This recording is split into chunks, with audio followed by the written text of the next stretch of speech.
Hi, boys and girls. It's Mrs. Rowley. I miss you guys so much. I hope you're staying safe and healthy. I thought it would be fun if we could read a story together today. So I'm going to read you You Are Special. This is by Max Lucado, who's one of my favorite authors. So here we go. The Wemmicks. The Wemmicks were small wooden people carved by a woodworker named Eli. His workshop sat on a hill overlooking their village. Each Wemmick was different. Some had big noses, others had large eyes. Some were tall and others were short. Some wore hats, others wore coats, but all were made by the same carver, and all lived in the village. See, there's the village. And all day, every day, the Wemmicks did the same thing. They gave each other stickers. Each Wemmick had a box of gold star stickers and a box of gray dot stickers.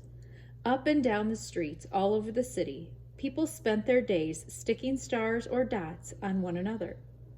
The pretty ones, those with smooth wood and fine paint, always got stars. But if the wood was rough or if the paint chipped, the Wemmicks gave dots.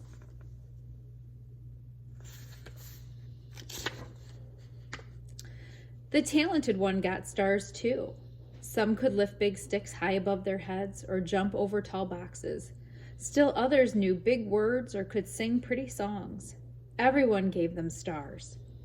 Some Wemmicks had stars all over them. Every time they got a star, it made them feel so good. It made them want to do something else and get another star. Others, though, could do little, and they got dots.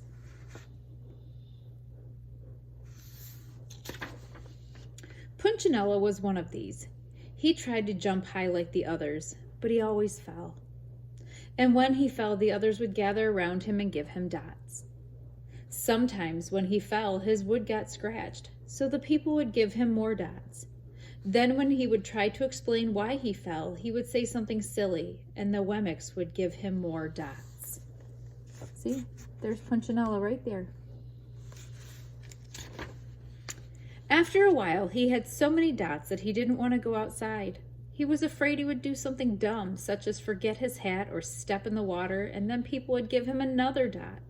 In fact, he had so many gray dots that some people would come up and give him one for no reason at all. I bet that made him feel pretty bad. He deserves lots of dots, the wooden people would agree with one another. He's not a good wooden person. After a while, Punchinello believed them. I'm not a good Wemmick, he would say. The few times he went outside, he hung around other Wemmicks who had a lot of dots. He felt better around them. And this is about Lucia. One day, Punchinello met a Wemmick who was unlike any he had ever met. She had no dots or stars. She was just wooden, and her name was Lucia. It wasn't that people didn't try to give her stickers. It's just that the stickers didn't stick. Some of the Wemmicks admired Lucia for having no dots, so they would run up and give her a star, but it would fall off.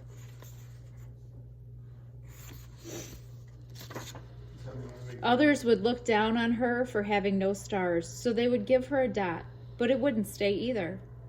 That's the way I want it to be, thought Punchinello. I don't want anyone's marks. So he asked the stickerless Wemmick how she did it. It's easy, Lucia replied. Every day I go see Eli. Eli? Yes, Eli, the wood carver. I sit in the workshop with him. Why? Why don't you find out for yourself? Go up the hill. He's there. And with that, the Wemmick who had no stickers turned and skipped away. But will he want to see me? Punchinello cried out. Lucia didn't hear. See, there's Lucia right there. No stickers, no dots. And there's Punchinello looking up at the house up the hill. So Punchinello went home. He sat near a window and watched the wooden people as they scurried around giving each other stars and dots. It's not right, he muttered to himself, and he decided to go see Eli. And here's the wood carver. Punchinello walked up the narrow path to the top of the hill and stepped into the big shop. His wooden eyes widened at the size of everything. The stool was as tall as he was. He had to stretch on his tiptoes to see the top of the workbench. A hammer was as long as his arm. Punchinello swallowed hard. "I'm not staying here," and he turned to leave. And then he heard his name. See, there's the wood carver, and there's Punchinello. "Punchinello?" The voice was deep and strong. Punchinello stopped. "Punchinello, how good to see you. Come and let me have a look at you." Punchinello turned slowly and looked at the large bearded craftsman. "You know my name?" the little Wemmick asked. "Of course I do. I made you."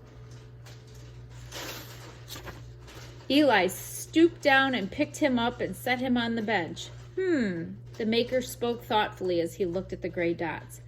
"Looks like you've been given some bad marks." "I didn't mean to, Eli. I tried really hard." "Oh, you don't have to defend yourself to me, child." And there's Eli, and there's Punchinello. "I don't care what the other Wemmicks think." "You don't?" "No, and you shouldn't either. Who are they to give you stars or dots? They're Wemmicks just like you.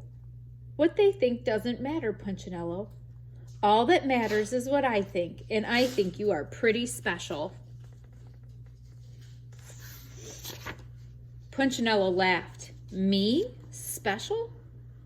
Why? I can't walk fast. I can't jump. My paint is peeling. Why do I matter to you?" Eli looked up at Punchinello, put his hands on those small wooden shoulders, and spoke very slowly.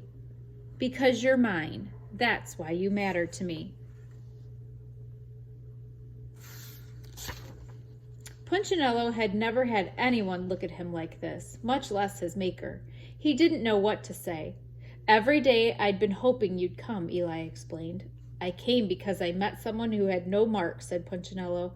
"I know. She told me about you." "Why don't the stickers stay on her?" The maker spoke softly. "Because she has decided that what I think is more important than what they think. The stickers only stick if you let them."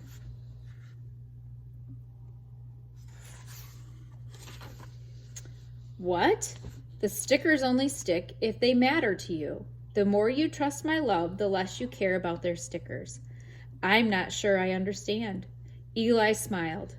"You will, but it will take time. You've got a lot of marks. For now, just come to see me every day and let me remind you how much I care." Eli lifted Punchinello off the bench and set him on the floor. "Remember," Eli said as the Wemmick walked out the door, "you are special because I made you, and I don't make mistakes." Punchinello didn't stop, but in his heart he thought, "I think he really means it." And when he did, a dot fell to the ground. See, there's his dot right there.